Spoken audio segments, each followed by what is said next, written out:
Bem-vindo ao segundo bloco do programa Personalidade. Estamos em conversa com o João Massango, que é político. Sabemos que tem carregado alguns traumas devido a uma agressão física que sofreu. Fale-nos deste episódio. Eu não carrego nenhuma trauma, porque você quando entra nesta caminhada, você tem que esperar tudo. E sobretudo, quando você luta com o sistema. Lutar com o sistema é lutar com aqueles que estão a governar o país, colocando as suas ideias. Eu estou feliz, Dulce, por uma razão bastante simples. Em 2016, quando se levantava esta coisa das dívidas ocultas,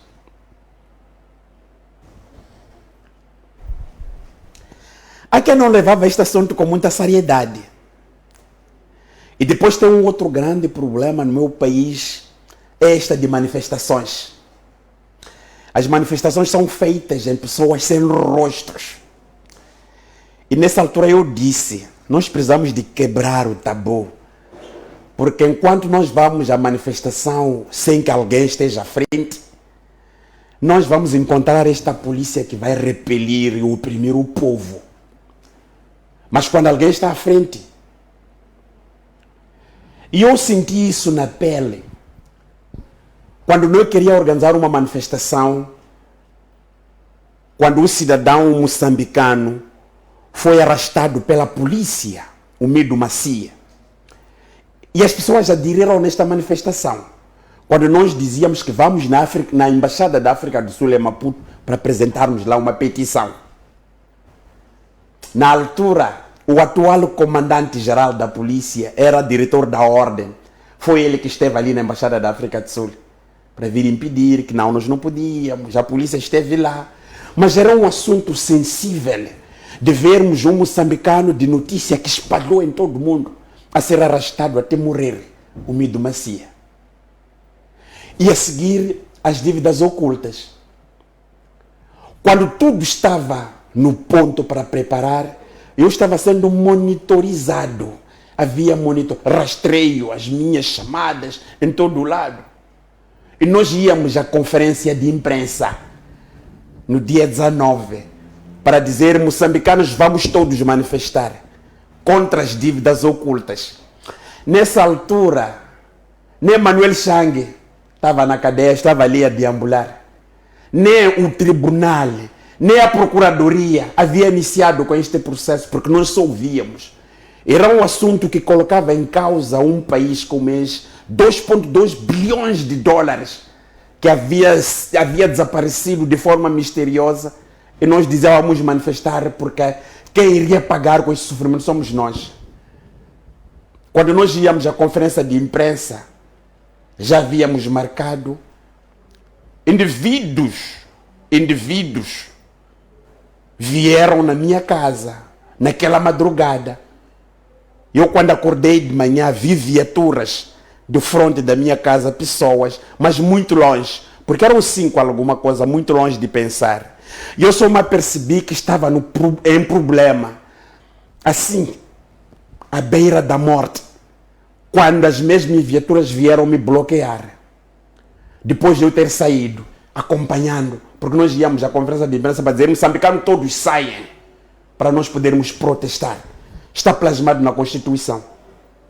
Levei porrada, não me lembro desse dia, mas a partir daquele dia, me tornaram uma outra pessoa, sem medo de morrer. Não tenho medo de morrer.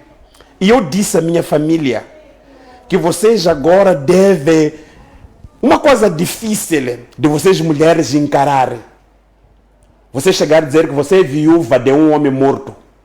Vocês, meninas, já não têm pai. O vosso pai é vivo. Estejam preparados para tudo que vier a acontecer. Mesmo agora estou preparado. Se alguém quiser, não é? Se ela quer, por uma justa causa. E é uma causa que eu não vou recuar. Não vou recuar, porque escolhi este caminho difícil e sinuoso, entrar nela. E vou lá para frente. Levei porrada. por indivíduos mandatados que até hoje não conheço os rostos. Mas não é possível, porque na mesma viatura que eu era para entrar, estavam lá 2 armas de tipo AKM. Logo, é uma viatura do Estado, e são armas do Estado, e são pessoas mandadas pelo Estado. Mas é difícil. Embora, na altura, a Cernic, da província de Maputo, porque eu vivo na Matola, tenham me solicitado, através do ministro na altura, o ministro do Interior, ele recomendou, procurem saber exatamente o que aconteceu, o Basílio Monteiro. Eles me ligaram que o ministro do Interior pediu para poder nos esclarecer. Até hoje, nunca ninguém veio na minha casa para me dizer exatamente o que aconteceu. Nasceu um outro Massango, com uma outra consciência, com uma firmidade daquilo que de facto penso para este país, não com medo de um dia alguém vier com vara atingir-me, porque vão abater a carne, mas o espírito e a consciência vai prevalecer. E aquilo que eu sonho sobre este país, tarde ou cedo vai de facto acontecer. E a partir dessa altura, comecei a abrir uma outra consciência a este povo, que eu sinto que hoje o povo moçambicano, quem está agora a assistir a este debate, começa a ganhar uma outra forma de ver este país. E é esta coisa que eu quero. Porque eu sou alérgico a esta governação, estou alérgico a este sistema político, porque nós sabemos que nós vivemos num país, jornalista Dulce, que este país pode de facto prosperar de tudo quanto nós temos. E se fosse presidente da República, o que é que faria de novo em Moçambique? Muita coisa. É preciso...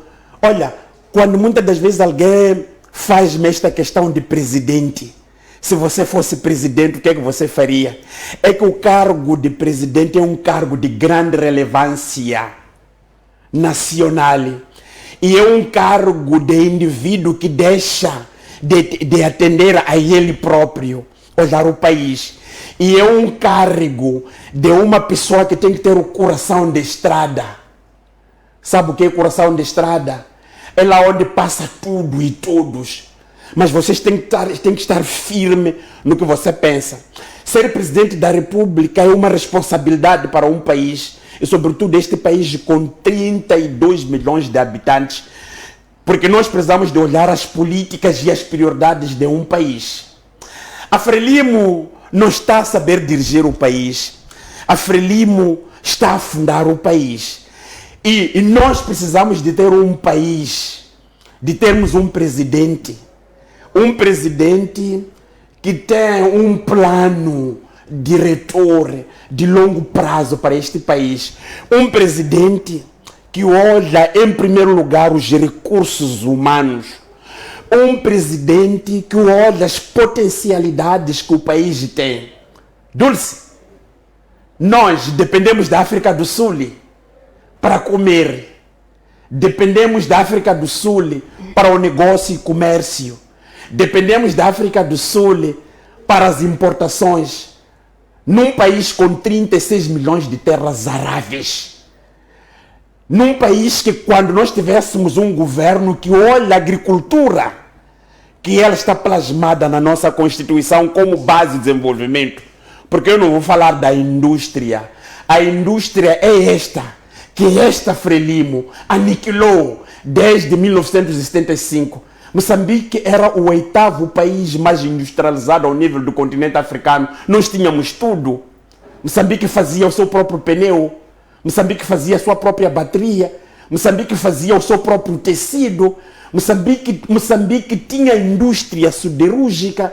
Moçambique, até 1978, nós tínhamos a Sonarep. Já ouviu falar da Sonarep?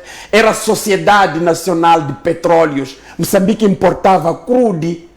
E nós, na altura, não precisávamos de importar o alcatrão para a construção das estradas. Fazíamos internamente.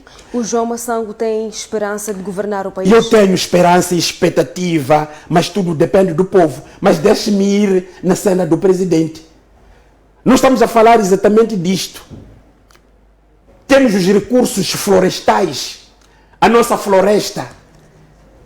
Mas eu estou sentado aqui na TTV, na cadeiras importados na China, não nas cadeiras construídas em Moçambique, com madeira moçambicana. E a nossa madeira, todos os dias, vai para os portos nacionais, para a Índia, para a China.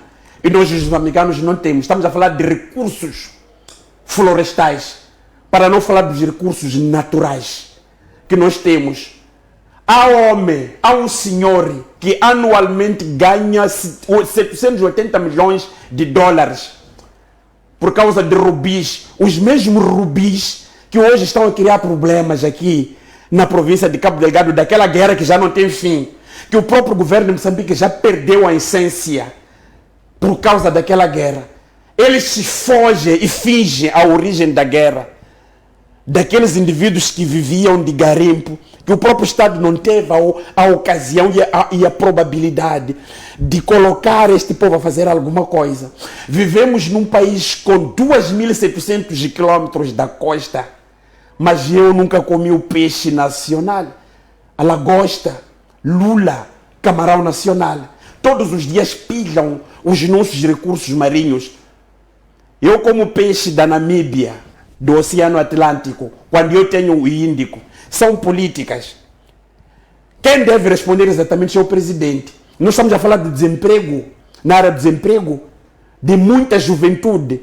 As estatísticas de 2017 do Instituto Nacional de Estatística diz que a população moçambicana é jovem, 62% de jovem. São esses jovens que não têm oportunidade. Porque para você ter oportunidade tem que ser da OJM. E se você não é OJM, não. Para você ter acesso na função pública, você tem que ser filho dos camaradas. O nepotismo aqui vive. Esse presidente que nós temos aplaude exatamente isso. Não é esse presidente que nós queremos. Se eu chegasse lá um dia, a primeira coisa que nós poderíamos fazer em primeiro lugar era despartidarizar o Estado. Porque o Estado está partidarizado, o Estado está frelimizado. E não é possível nós vivermos num Estado partidarizado, porque tudo vê-se exatamente na senda partidária. Não é este país que nós sonhamos, não é este país que Mondlane sonhou ontem, não é este país que Samora Machel sonhou até o seu último dia da morte, que nem morreu. Samora Machel morre num atentado de pessoas que sabem, de forma deliberada. E nós vamos dizer que morreu num acidente. Samora Machel morre num atentado em 19 de outubro de 1990. Esse foi um dos moçambicanos que, em algumas ocasiões, honrou este povo. Nós vivemos num momento atípico de governantes que chegaram no poder por este processo democrático fraudulento, porque nós fazemos as eleições, mas que eles não têm nem sequer um compromisso com este povo. E se fosse para fazer parte de uma coligação entre a Renamo e a Frelimo, qual é que seria? Olha, quando nós falamos da coligação dos partidos políticos, a coligação de partidos pressupõe num contexto muito importante que as pessoas precisam de perceber. Coligação de ideias para um determinado pensamento de um país. Eu não coligaria com a Frelimo, porque a Frelimo é o partido no poder, logicamente. Se fosse para coligar, se calhar poderia sentar, não é, e fazer a reflexão hoje. Porque a Renamo que nós temos hoje, depois da morte do presidente Afonso Dhlakama, não é mesmo a Renamo que temos hoje na liderança do presidente Ossofu Momad. O MDM que nós temos hoje, depois da morte do presidente Davis Simango, não é o mesmo MDM hoje na liderança do Lutero Simango. Significa que cada momento histórico marca o seu momento. Estaria a dizer que preferia abandonar a política? Eu não vou abandonar a política porque estou lá dentro. Eu faço parte daqueles cidadãos que escolhi a política porque tenho um propósito. E este propósito, a primeira coisa que eu quero é você me entender. No dia que você me entender, os outros vão me entender. O propósito que eu tenho com este país, Moçambique, é muito fundamental. E é grande. E é por essa razão que eu digo, este país não merece ser pobre. Sabe o que está a acontecer agora? Sabe o que aconteceu esta semana? A Assembleia da República foi aprovar a tabela salarial única. Mas isso acontece num contexto de uma negociação do governo de Moçambique sem o conhecimento do parlamento, com o Fundo Monetário Internacional, e eles colocaram as imposições. Nós vamos financiar, mas vocês devem fazer isto aqui. Sabe o que é? É que a partir de 2023, vocês devem reduzir a mão de obra na função pública em 30%. É uma imposição. Nós estamos num país de indivíduos que vivem sem ideias, porque pronto, quem determina é quem dá dinheiro. Por que nós não pensamos num país que nós possamos produzir o nosso próprio orçamento para não dependermos dos outros? Ainda esta semana nós ouvimos o governador do Banco de Moçambique, Saitsu, e o governador anuncia as medidas de aperto do cinto, porque os momentos que vêm são momentos difíceis. Quer dizer, praticamente as pessoas vão ter dinheiro, mas o próprio dinheiro vai para outras coisas. Isso praticamente não valeu. E por outro lado temos esta questão das imposições. Não é este governo que este povo quer. Não é este governo que os moçambicanos gostariam de ter. Nós queremos ter um governo de indivíduos que em primeiro lugar olham para o povo e dizem que nós temos que fazer em prol do povo. Quando a gente fala do povo, apresentadora Dulce, é pegarmos a Sul e invertermos a pirâmide. Me pergunta como é que se tem que inverter a pirâmide. A pirâmide deve ser invertida, porque os números agora da Sul, sabe quem sai mais a ganhar? São eles, é a elite. Não é estes da classe baixa, é a classe média e a classe média alta. Não é? Porque a classe média alta é composto a partir do presidente, ministros, dirigentes de outro nível. Esses dirigentes não compram o carro é do Estado. Não compram combustível, o combustível é do Estado. Não paga a renda de casa, porque a casa é do Estado. Não compra comida, porque a comida é paga pelo Estado. O dinheiro dele, que recebe do salário, não sai. Mas aqueles Zé Ninguém tem que pagar o combustível, tem que comprar comida, tem que pagar o imposto, e ainda por cima, esses não pagam imposto. Estão isentos aos impostos. Aqueles 20 e tal milhões são esses que pagam imposto, compram comida, levam os filhos deles para a escola, tudo isto. Estás a ver?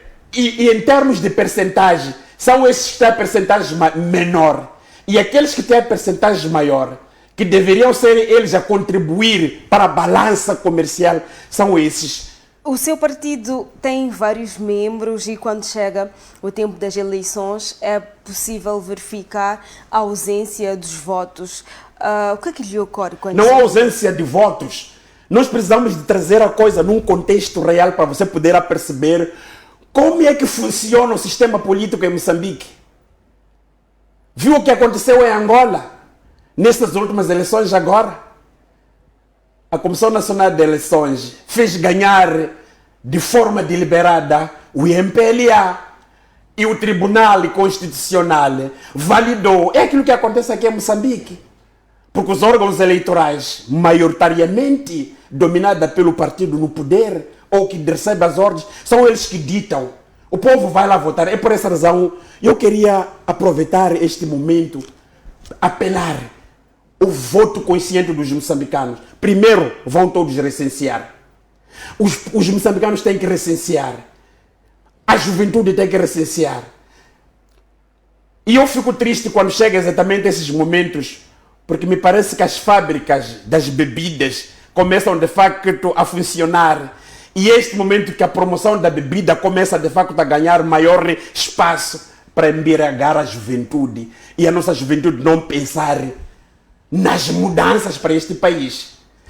É este país que João Massango sonha. É este país que foi sonhado pelo Samora Machel. É este país que foi sonhado pelo Mondlane. Mas não é este país que é sonhado por esses indivíduos que dirigem de facto este Estado agora. Quem são os seus confiados no seu partido? São tantos. É o povo moçambicano em geral. Olha, se os moçambicanos ouvirem aquilo que nós estamos aqui a transmitir e entrarem nela, quem sairá mais a ganhar é o povo moçambicano. Quero terminar dizendo uma palavra célebre de um grande estadista sul-africano, Nelson Mandela. Quando ele começava a olhar esta questão de clivagens dentro do ANC, Mandela disse uma palavra célebre: se o ANC fizer aquilo que o apartheid fez ao povo sul-africano, o povo sul-africano vai fazer ao ANC aquilo que o apartheid fez ao povo sul-africano. Nós queremos que o povo moçambicano perceba, porque me parece que o colono, aquele que nós escorraçamos em 75, voltou. Então, se os moçambicanos se acham felizes com esta governação, se os moçambicanos acham que o neocolonialismo que nós estamos a viver vai fazer com que o país progrida, não, é mentira. Quando nós falamos das eleições que você levantou aí, precisamos também trazer esta questão da alternância no poder, não é? Mas muitas das vezes eu a percebo. Nós não precisamos de violentar a Frelimo, aquilo que a Renamo, os outros fazem. Precisamos de trazer uma linguagem suave. É preciso que esses indivíduos vão à alternância. Quem seriam colocarmos eles sucessores na oposição. Porque muitas das vezes quando a gente fala do uso da força, então não querem sair porque temem ser vícias. Não, tem que ser o povo de forma democrática. E isso é possível num país. Dizia... Quem seriam os teus sucessores? E última questão, como jeito de fecho, gostávamos de saber a que níveis encontra-se o Partido Ecologista? O Partido Ecologista está num bom estado de saúde agora, comparativamente com os outros períodos do nosso processo democrático. Olha, 2023-24, vocês vão assistir o melhor cenário político nacional de um povo que está cansado com a governação, de um povo que quer a mudança também. Porque uma coisa que eu devo dizer, nós não podemos ser governados por indivíduos que não conhecem Deus, que não temem a Deus. Nós somos governados por indivíduos que não temem nem conhecem a Deus. Então vivemos num contexto bastante difícil. Buscamos Deus, colocamos a Ele, pedimos pelo Moçambique. Mas ninguém peça pelo Moçambique. Eu peço pelo Moçambique e pelos moçambicanos. E eu sei, e eu acredito que este povo de facto poderá mudar. A mudança deste povo é a sua mudança, e a mudança desta televisão que abre esta liberdade de convocar personalidade para falar dentro da sua personalidade e responsabilidade sobre este país. É exatamente esta coisa que nós queremos. Mas nós sabemos que constituímos ameaça a esse sistema. Obrigado pelo carinho, obrigado por ter vindo ao nosso programa. E assim fica o Personalidades desta semana. Até a próxima oportunidade.